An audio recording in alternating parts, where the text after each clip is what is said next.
Igama lami uEsther Ngobese Isibongo from kwaMaphumulo phansi le esihlabathini esibomvu.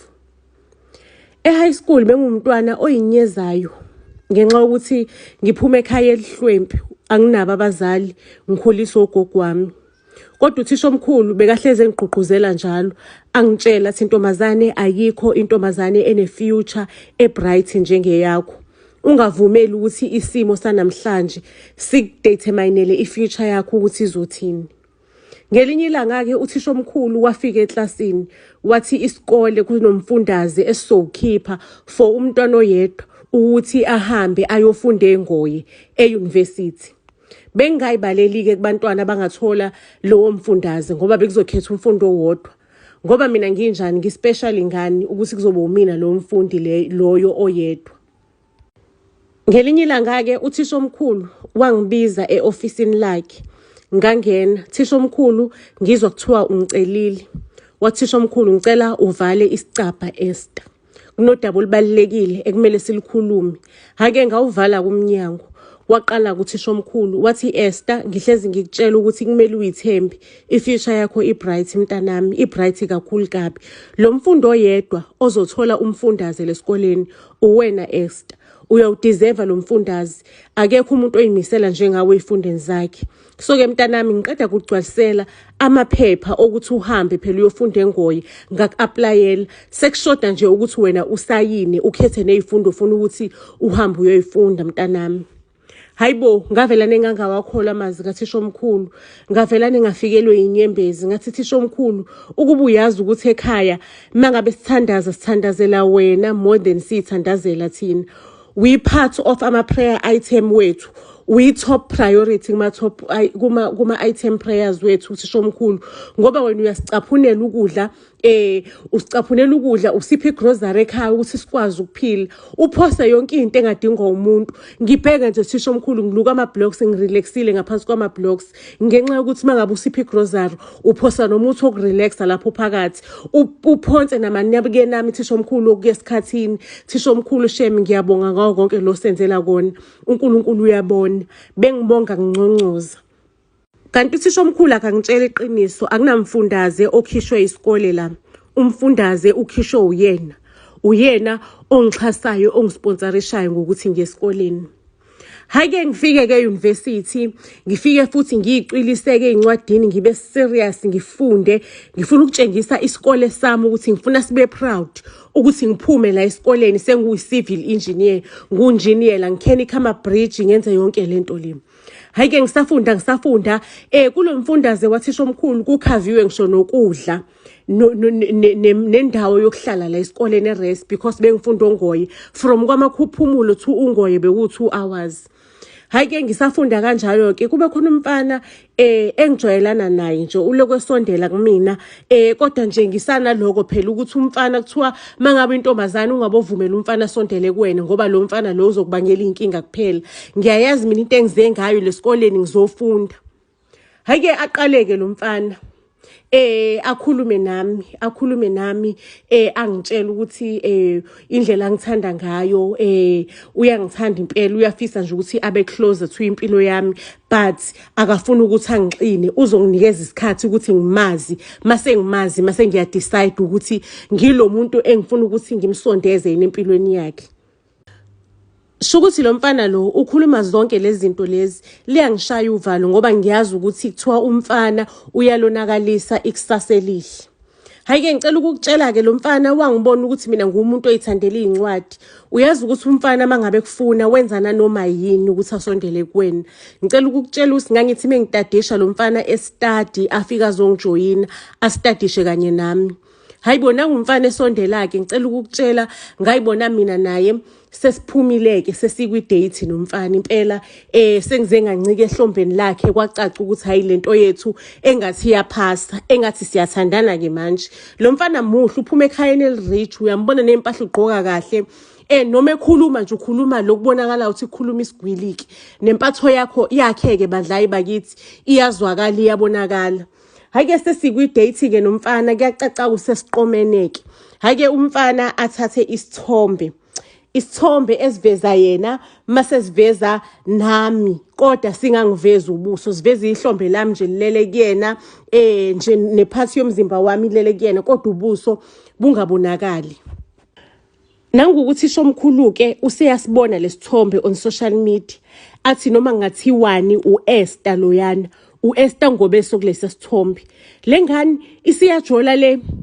Ngicela ukukutshela ukuthi mina ke lapho nomfana ke lo uMusa sengize ngamuva eresi yami sengihlale eresi yakhe kweyami iresi sengiya nje ngalozo isikhathi nje uroommate wami usahlala yedwa eresi yethu. Ngicela ukukutshela bese ngimuve inike noMusa sesihlala ndawonye silala ndawonye sivuka ndawonye. Cabanga ke uMusa muhle ngangike ngithi mangabe ngilele naye ngimbuke ngibuke nezingalo zakhe ezino inki nomqala wakho no inki onamathathu emhlophe etheqwa uMusa egunde kahle inwele zakhe zigundwe ngomnono trinywa kahle. Ngivelane ngiyibuza ukuthi mina nginganaso isimo sobuhle kangaka. Lo mfana wangithuzelani, wangizwani lo mfana angithuze ningini. Ngabona ukuthi nami sekuyisona-ke isikhathi sokuthi ngivukeke emaqandeni, ngiyeke ukuthi ngiloke ngilukana nama-blocks la, ngike ngifaka ama-inches ey'nweleni zami, ngibe muhle ngoba phela manje sengijola nomfana ophethe imali, ngijola nomfana omuhle. Bizizongithathela ile Queen ngoba phela yiningi le university ngiyayibona. Sisemjolweni kanjalo ke afika uthisha omkhulu esikoleni. Kwakuthisha omkhulu uNgcobo. Uthisha omkhulu lo bengifundisa e-high school afike ke angibizele esidlweni sasemini. Athi hayi ke mntanami ngithi angizobuza ukuthi kuhamba kanjani ngezifundo zakho zesikole. Ukuze ngikwazi ukuthi ngihambe ngiyoreporta kwibhodi ibhodi layo phela ibhazari leyakunikeza ibhodi lomfundazi. Kumele ngihambe ngiyobapha ireport ukuthi ikhamba kanjani, ikuphi lo ufuna ukuxhaswa khona, yonke into isami kahle isahamba ngeorder. Hayi ke ngimtshela uthisha omkhulu uthi hayi thisha omkhulu ngiyicwilisile impela ezifundweni hayi konke ekhamba kahle. Hayi ke uthisha omkhulu ke mase yangibuza athi ngabe usulitholile isoka la esikoleni. Hayibo ngiqale ngibe namahloni ukuthi ngakhuluma nothisha omkhulu into enjengaleyo. Athisha omkhulu ngibuza ngoba ngani yami ngiyasamasoka yaphazamisa esikoleni. Ngifuna ukuthi ngikuyale accordingly ukuthi mangabe unesoka uzame ukuvikela indaba zokuthi ungamithi ukuze uqhubeke kahle esikoleni. Ngoba sengisibonile isithombe esicishe sibe nomzimba ofana nowakho omunye umfana esipostile online. But that time mina bengazi ukuthi umfana ungipostile ngangibone nje sishuthela kuphela ngitshela ukuthi izithombe izohlala efonini yakhe because i-relationship yethu ibingakafiki kuloyo level lokuthi sesiyapostana ke manje. Ngicine ngivumile ke kuthisha omkhulu ngiconfirme ukuthi ilona isoka lami leli elalingipostile. Ayi uthisha omkhulu abuze ukuthi hayi isithombe ngasibona nje sidlula kodwa ngangabe ngisakwazi ukubona igama lalomfana ubani igama lakhe owakuphi nendawo. Hayi ke uthisha omkhulu ngimtshela igama lomfana ngimtshela yonke imininingwane yomfana. Athisha omkhulu babaqaphela ke abafana labanje mntanami ube vigilant ungangene eweni usulwe kabi nami sengikulwele kabi ukuthi uzufike le university kodwa angisho lutho angisho uhlukana nesoka lakho ngithi qaphela mntanami ngoba lento le ingalimaza ikusasa lakho. Hayi uthisha omkhulu ahambe kanti uthisha omkhulu masehambile ke sengiyabuya ngize esokeni lami emva kweinsukwana nje emva kweinyangana uthisha omkhulu ehambile isoka lami selinokungi-avoida kancane nje. Hayibo kubuye imicabango kaThisha omkhulu ukuthi uThisha omkhulu wengitshenile ukuthi angibobaqaphela ke abafana abanje banomlando othi awungabi muhle kahle. Hayibo isoka lami kade sihlala sobabili eresini yalo seliyacela licela isikhathi lifuna ispace lifuna ukuba lodwa ligo through ezinye izinto lidlula kwezinye izinto abazali bazo banenkinga ekhaya baxabana solo nali close nabazali balo so liyagowa licela ispace. Hawusithana samugo kumele ugowe sigowe together nje lithi hayi hamba ufunda wena hamba ufocus abazokuphuca umfondaze if awufocusanga. Ngathi ngelinye ilanga ke isoka lami ngizolivakashela nje ngizolizuma ngisho selingixoshile endlini yalo sengiyafika nje ngalozo insuku ngathi mengilizuma ngafica nje ziyasha lihleli nomunye umuntu wesifazane. I-depression nobuhlungu engabuzwa ngakhumbula amagama kaThisha omkhulu ukuthi wangitshela ukuthi ntombazane ubobagada abafana abanje. Ayike uthisha omkhulu emva kwaloko ukuhlukana nesoka angazi ukuthi wetshelo ubani wezwe ngobani ukuthi isoka ngihlukene nalo wengicina ngesupport uthisha omkhulu engiphi support uthisha omkhulu enginakile uthisha omkhulu ela empilweni yami vele kwacaca ukuthi nesoka lalichithile ngaxolela kwacaca ukuthi vele alisangifuna ingcaca engathi nje nginesichitho lalize lingithuke ngisho nokungithuka lingitshele nokuthi ngiyanuka hayibo the whole soka lami kade sithandana kanje lijulile uthando lwethu hayike uthisha omkhulu ke sekuyena ke manje source of joy umuntu oyiphila yami engifonela yena ngimtshele noma kuthiwa ngiyagowa ngimxoxele zonke indaba zami uthisha omkhulu angikhamfathe angiduduza simntanami kuzolunga wena bhekana nemfundo yakho bhekana nokwezifundo zakho okwamanje washa unyaka wesi4 wokuthi ngiqede esikoleni ngicela ukukutshela ke before ngithuthi imthwalo yami ngisuke erest ngibuyele ekhaya uthisha omkhulu mina naye saba nedina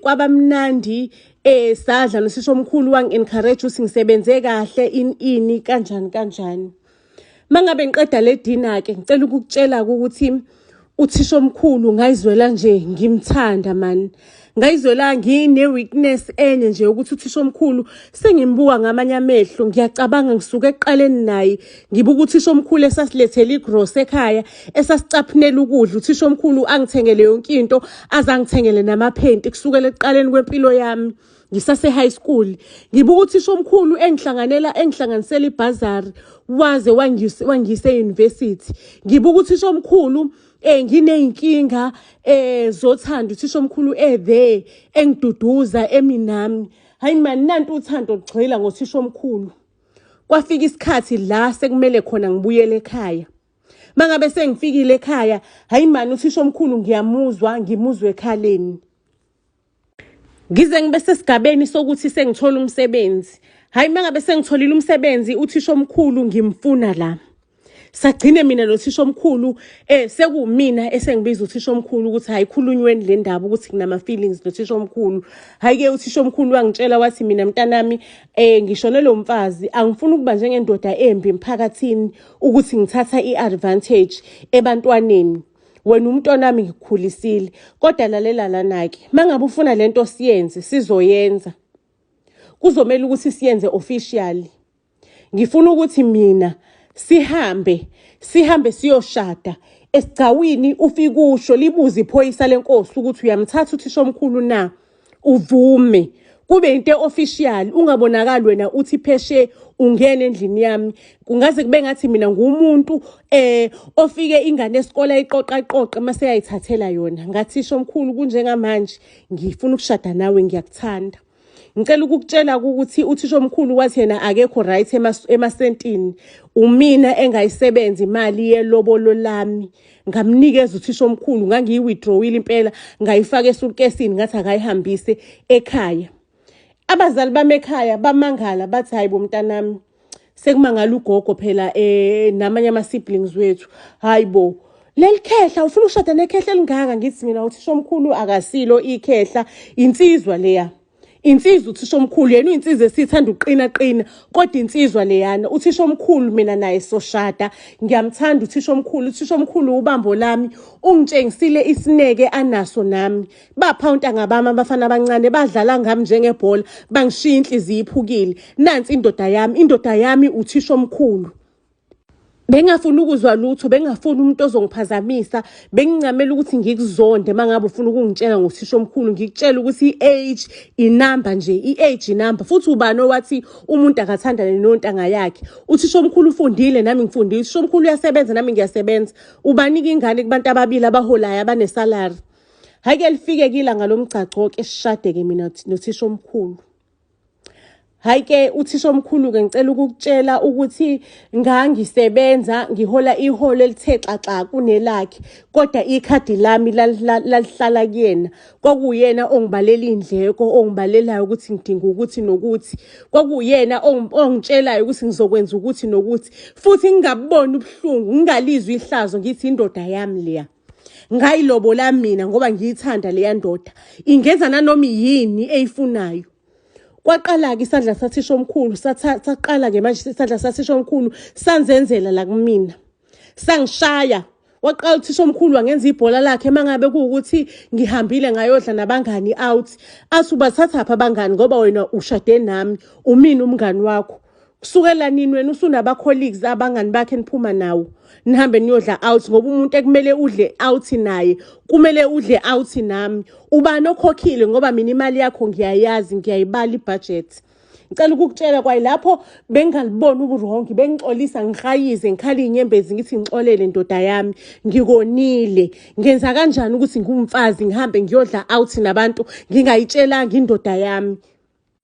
Abantu bayangitshela bathi ikudlisile le ndoda, ngeke wena umuhle kanje uhambe uyothandana nexhega. Abantu bayangikhuluma left right and center. Ngibuye ngimtshele uthisha omkhulu ukuthi ubani uthe kanje. Uthola ukuthi omunye umuntu uzovela naphithanelwe ikhanda nje. Uthisha omkhulu ngimxoxela uthi hayibo usibani lengisebenza nawe unenkinga so athi uthisha omkhulu ikhama. Angisho bengafuna ukuhlukanisa uthando lethu oluhle kanje. Phela ikhama iwazi wonke mntanami ama-address. Cabanga le ndoda izingibize ngomntanami sometimes. Umntanami sithandwa sami ikhama iwazi wonke ama-address, iyahamba iyo-collect. Omunye umuntu uzwe nje kuthiwa ushawe isibhobo washona.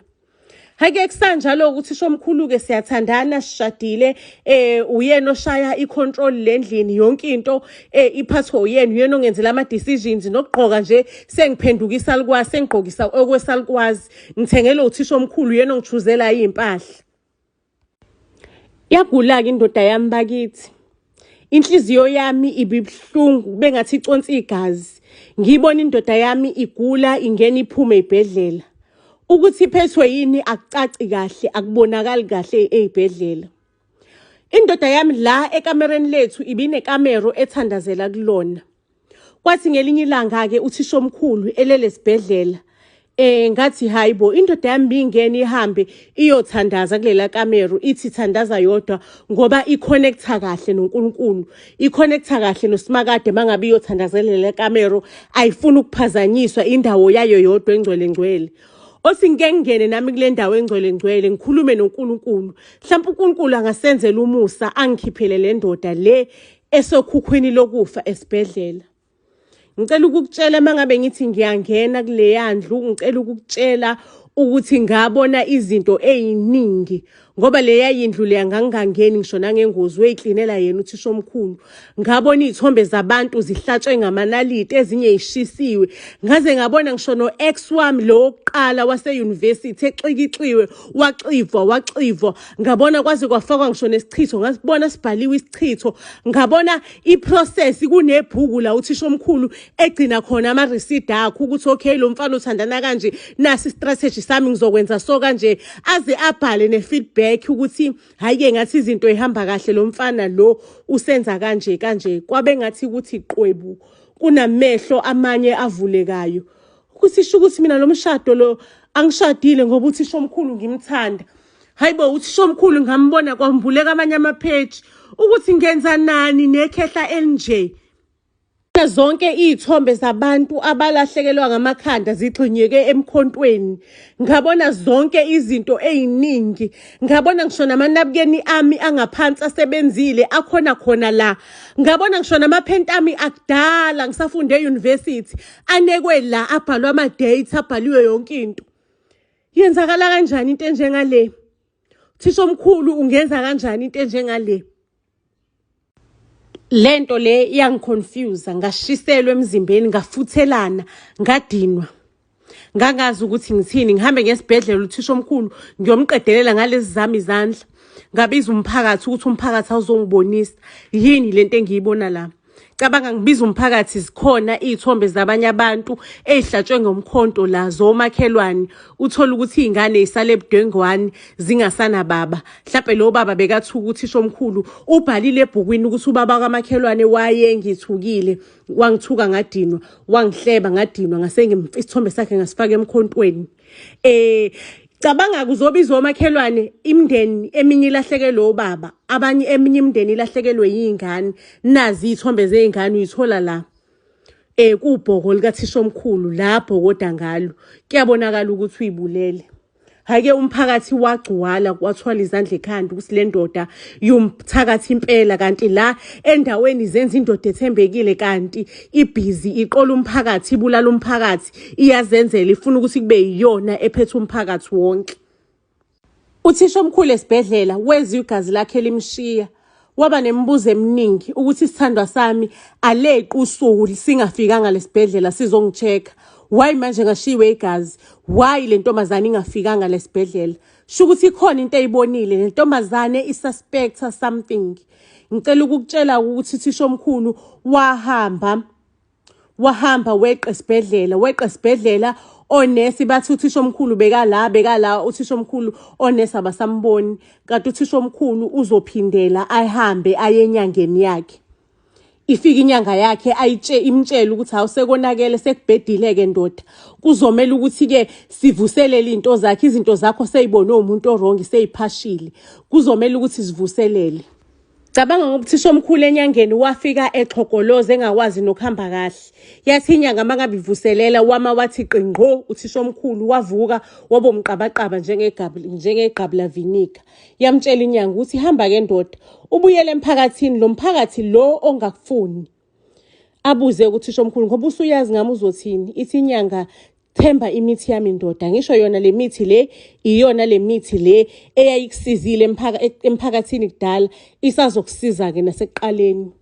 Hhayi-ke uthisha omkhulu mangabe ufica umphakathi vele ugcwele lapha kwakhe, ufuna ukuphakamisa irufu, ufuna ukubuyisa umuzi, ufuna ukubulala amawindi, ufuna ukushisa umuzi, ugcwele umphakathi.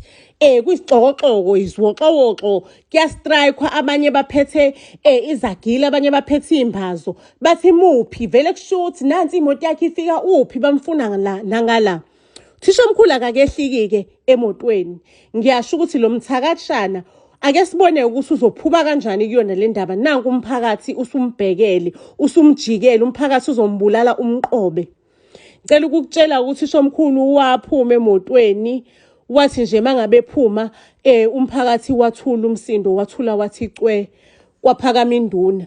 Wathi induna, sike sikuzwe-ke ndoda yamadoda ukuthi uzokhuluma uthini-ke kule insolo lezi obekwe zona, sifuna ukuzwa njengomphakathi. Hayibo, induna isikhuluma kahle, nje isihlonipha, nomphakathi uyeke ukuxokozela. Uthi umphakathi, hayi-ke ndoda yamadoda awukukhulume, because thina understand ukuthi wena uyindoda enamandla, indoda ekudala isisiza le mphakathi, ukuthi abantu kwenzakala kanjani, baba amaxoki bafuna ukujikela wena Ngcobo.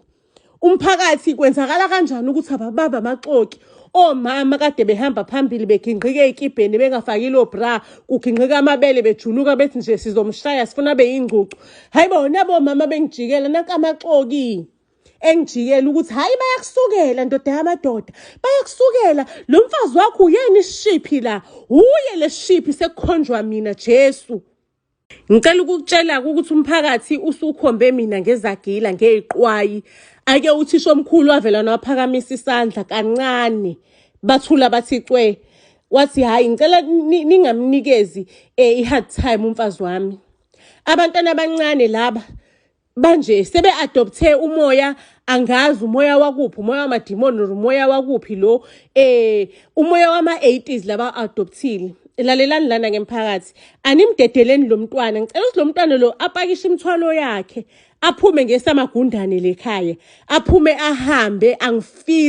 Angifuni nokumbona empilweni yami, impilo yami yonke, because isikhohlakali le ngane ifuna ukuthi ngixabanise nomphakathi, sesihlale kamnandi kangaka nomphakathi.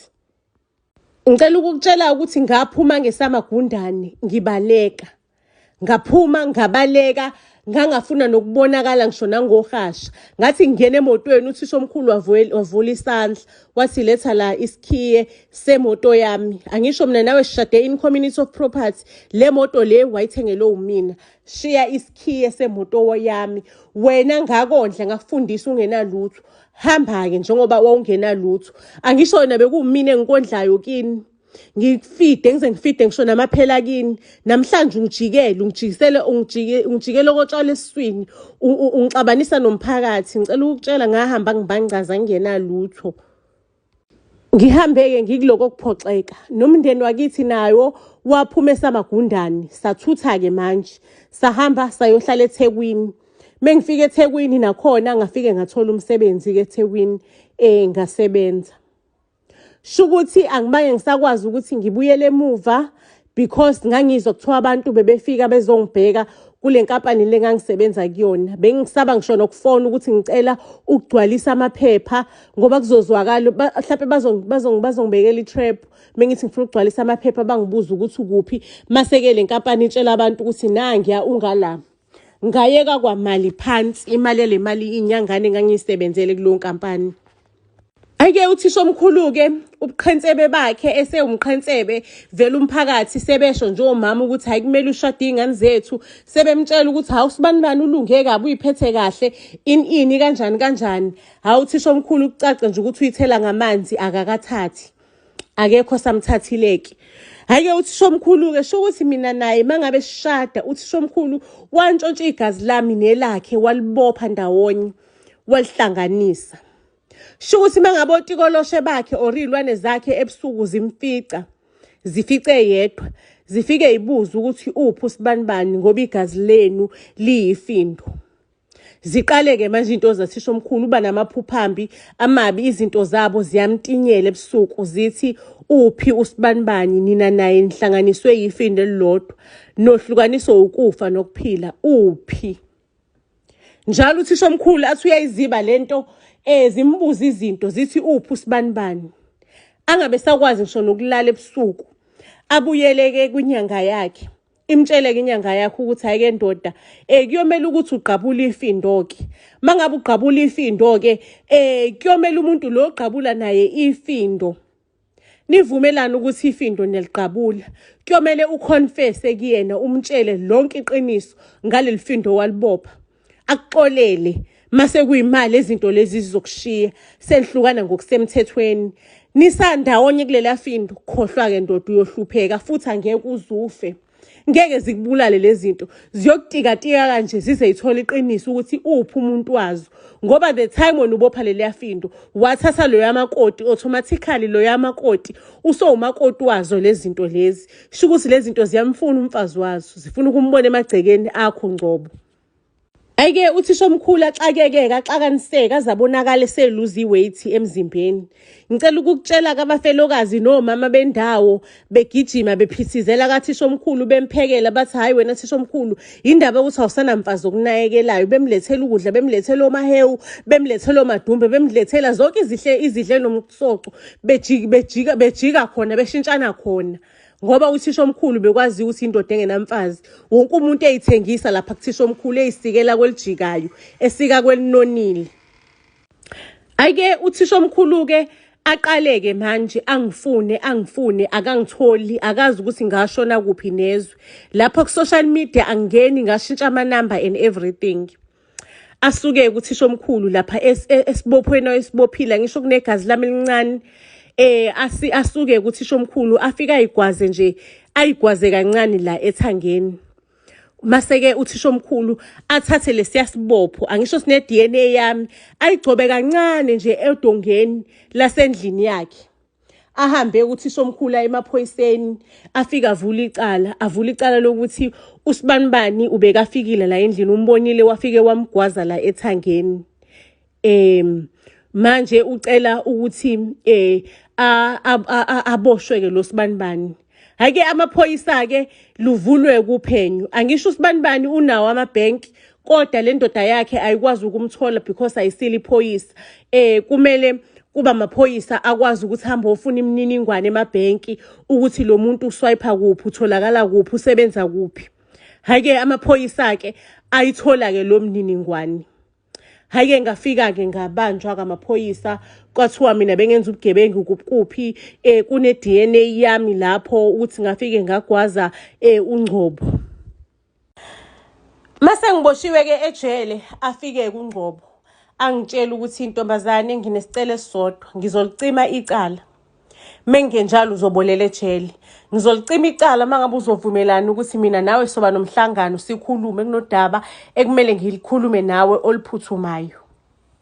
Hhayi-ke ngivume-ke ngiyitshela ukuthi nje ngizobaleka. Kanti uthisha omkhulu ukhulume namaphoyisa, ngilandeke manje ngihambe ngi-escort-we imoto yamaphoyisa ngiyise kwenye indawo la uNgcobo azokhuluma nami. Afike-ke uthisha omkhulu uNgcobo angitshele sonke isitori ukuthi kanje nakanjena kwenzakala into enjengalezi. Uzocela ukuthi ngimxolele ukuze impilo yakhe iphephe ibe safe kuqhabuke ifindo leli wayelibophile phakathi kwami naye. Futhi uyathembisa ukuthi sodivorca, anginikeze uhafu wonke wemali anayo, angeke azangilwise. Ngimtshela angifuni imali yakho yotikoloshe thisha omkhulu. Athi no, ngizokunikeza le engangisebenza esikoleni ukuthi thisha omkhulu ngakunikeza yona yonke, mina otikoloshe bami bazosala bangenzele enye imali. Kanti thisha omkhulu usafuna ukuthi ngixolele, kanti usafuna ukuqhubeka nalabo tikoloshe uyoba busy uyorobha ezinye izingane. Bheka mina ungitshotshela ilife yami yonke, impilo yami yonke is affected because of wena thisha omkhulu. Kanti uyindoda enjani, umuntu onjani? Awungichazele kahle ukuthi uyindoda enjani. Akhulume ukuthi thisha omkhulu angichazele ukuthi yena uyindoda enjani. Angichazele ukuthi yena lento wayi-inheritha kubo, lento yokuba umthakathi, indlela akhuliswa ngayo. Wakhuliswa ngokuthi into oyifunayo uyayithatha ngodlimi. Umthakathi uyayithathela, umthakathi akaceli, umthakathi akanikwa, uyayithathela. Indlela neyakhuliswa ngayo kubo, ifa lakhe leli inheritha kubazali bakhe. Akazenzanga waba nje, akavuka ngenje, wakhuliswa, wagrunywa ukuthi abe nje. Ngimtshele uthisha omkhulu ukuthi ngizocela ukuthi anginikeze isikhathi ngithi ukuyiprocessa yonke le nto le, because mina angizokwazi ukuthi ngiqamba amanga ngithi ngixolele kanti ngingaxolelanga. Ngifuna ukuyiprocessa yonke le nto le. Uthisha omkhulu athi ngathatha sonke isikhathi engisifunayo because yena le nto le vele mangabe ungaxolanga uqamba amanga ngeke izimiyeke. Hayi-ke ngicela ukukutshela ukuthi ngathi mengibuya lapho emva kokuhlangana nothisha omkhulu icala selisuliwe selidrophiwe, uthisha omkhulu sivumele ukuthi uzokunikeza isikhathi ngithi ukuprocessa yonke le nto le. Ngicela ukukutshela ngaqoqa umndeni wami ngahamba. Ngilibangise kuphi-ke manje? Ngilibangise endaweni okude eKapa ngiyocasha, vele ngifuna ukubona uthisha omkhulu, ngiyocasha kuze kudlule yonke le nto le eKapa. Ngathi sengiseKapa iy'nsukwana ezimbalwa ngicashile le. Ngicela ukukutshela-ke lezi zinto zayivelane zifike kumina ebusuku zithi, hello Koti, phela wena umakoti wakithi, ushadile wena lapha koNgcobo, ukhona esibophweni. Zaqala-ke manje lezi zinto sey'tinyela mina-ke ebusuku. Kodwa Nkosi yami, umuntu uhlukana nini noNgcobo? Ngisho noma usecashile lezi zinto zaNgcobo ziyayifikela khona. Ngalithatha-ke manje uhambo oluphindela kuphi? KwaZulu Natal.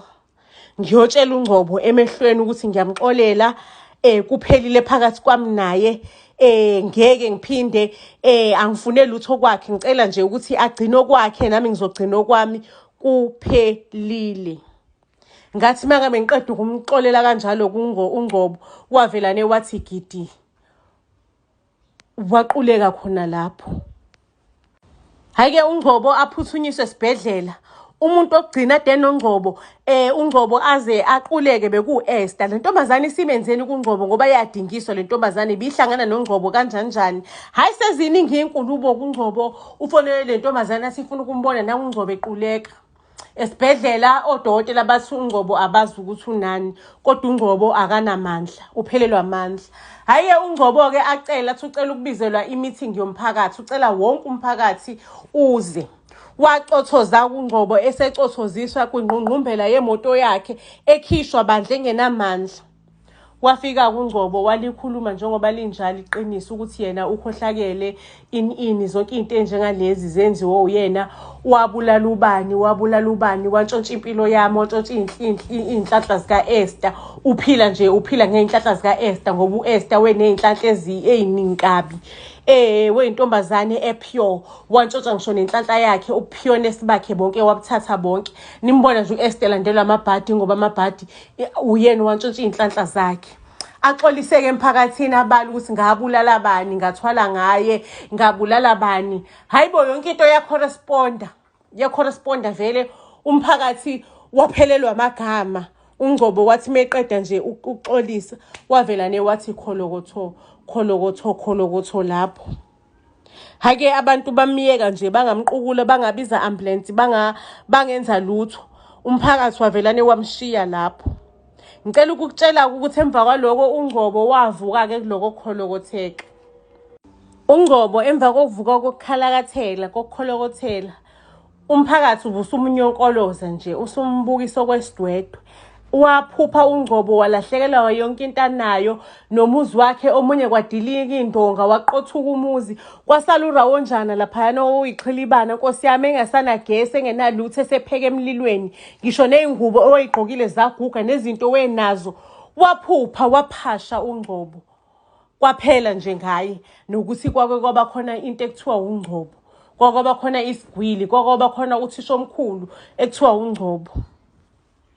Ekugcineni kosuku kwaze kwamanela uNgcobo, kwamanekela eseyindoda ephuwa, indoda ehluphekile, indoda edabukisayo.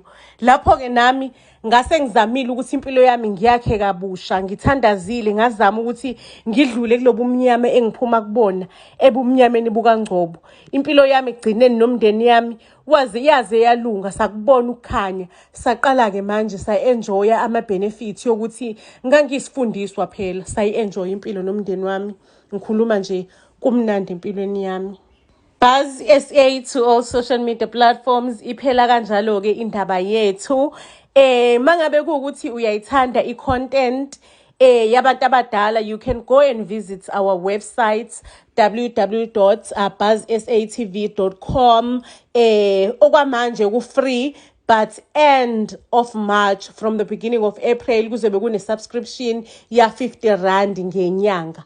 Ke akusiyimpoqo. Mangabe ukuthi uya-enjoy iBuzz SA, go and check our website. Zizobe yikhipha-ke lapha, izobe yikhala. Ningakhohlwa ukuthi nihambe-ke niye on our YouTube channel, nifike nakhona nisifollowishe Buzz SA to all social media platforms. Khona-ke kumahala, siyanithanda, mncwa.